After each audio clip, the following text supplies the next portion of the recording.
Sa update tayo sa The Big One, no? Sa lahat po ng makapanood, may nagpaabot sa atin guys, 5.5 daw ang lindol po doon sa Cebu na o sa Negros. Naku po, ito po ang nakakatakot po na balita ng ating kaibigan, kasi hinulaan po ng ating kaibigan kahapon na ito ay maghanap talaga. Kaibigan, kumusta po? Sus, nakakatakot naman po yan kaibigan.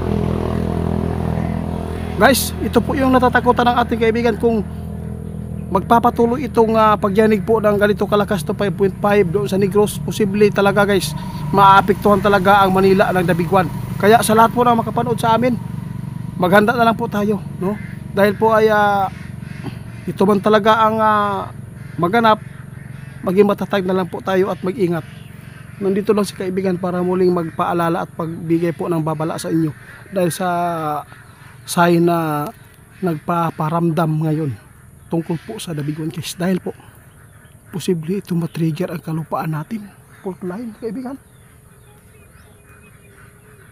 Diyos ko naman kaibigan, kung dito sa Mindanao kaibigan na mag aftershock, kung dito sa Mindanao na ganyan po ang maganap, na magpapatuloy po ang pagyanig, posible din po bang magkaroon din po ang Visayas ng The Big One? Naku, ito po yung nakakatakot na balita ng ating kaibigan, at lalo na napakarami pong nagpaabot sa ating guys, kasi yung Negros, no, niyanig ng 5.5, 5.4 daw ang iba nagpaabot sa atin. Kaya natakot si kaibigan kasi ipinapaabot po nila ngayon at saka kahapon na itiit kung magpapatuloy daw yung pagyanig po ng lindol po dito sa Pilipinas. Posible talaga palapit ng palapit ang The Big One. Kaya maghanda po tayo, no? Ang Manila talaga is pinakamalaking damage sa buong Pilipinas po, sa totoo lang. Doon po talaga ang pinakamalaki nating city. Sus. Sa tingin po nyo kaibigan, hindi po magtagal? Sige, sige kaibigan, sige guys, alis na si kaibigan guys. Sige po, nagmamadali si kaibigan ngayon. Guys, parang kinakabahan po ako sa ipinapaabot ng ating kaibigan na Dwindi. Si kaibigan biglang umalis para may tumawag na rinig natin. Narinig ko talaga guys. Murag kinasiguro guys mo na ning sign karon, no, sa lahat ng makapanood sa atin, kung magpapatuloy daw ang pagyanig ng lindol sa Pilipinas ngayon, posibleng tayo ang pinakaunang makasagupa ng The Big One guys. Diyos ko, sana po ingatan tayo. Natakot ang ating kaibigan, mas lalo ako natakot ngayon kung bakit po biglang nawala si kaibigan. Bigla po siyang umalis at nagpaalam kaagad. Kaibigan? Kaibigan? Tatay? Wala na gid guys. Ito lang po ang tandaan ninyo, no? Umalis si kaibigan. Siguro may emergency na detect nila ngayon sa atin. Kung ano man po ang mangyari, huwag po natin kalimutan guys. Pasalamat pa rin tayo sa Panginoon dahil iningatan po tayo at buhay pa tayo ngayon. Sana sa lahat na makapanood, pakishare ang video natin guys, dahil malaking tulong po ito sa lahat ng mga makapanood sa ating video. Pakishare.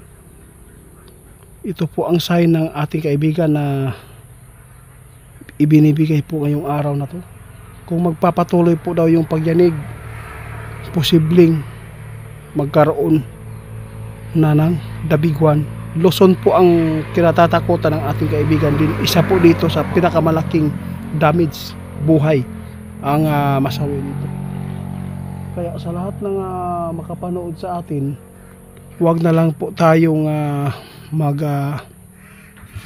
alinlangan pa na gawa ng kabutihan at maghanda, maging alerto tayo sa lahat ng bagay ngayon, dahil ang material na bagay hindi yan makakapagbigay ng kaligtasan po sa atin. Kaya maraming salamat sa mga kaibigan nating dwarf. Iba man po ang ating ginagalawan po sa mundong ito, pero nagbibigay lagi ng simpatiya ang ating kaibigan dahil sa pagmamahal po nila ng Pilipino. Dahil po, isa din po sila dito sa atin guys. Kaya sa lahat ng makapanood, wag lang tayo magpanik, no? Gawin po natin ang tama. Kung ito man po ay nakatadhana na para sa Pilipinas, ang the big one, may giingon, swerte-swerte na lang takaron, no?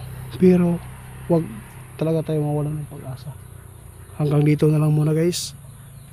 Tinalikdan po tayo ng ating kaibigan na may importante siguro silang na litik po kayo doon sa kanilang karian, kaya yun po ang nangyari, biglang nawala si kaibigan. Maraming salamat sa mga nagmamahal po, sa mga kaibigan ko. Ipanalangin ko guys, yung bugo, yung mga tinatamaan po ng bagyo ngayon, sana ligtas po kayo. Kung yung mga taong mga masama na sobrang masama, bahala na kayo, maanod kayo. Kayo na lang sana ang magsakripisyo sa mga taong inosente.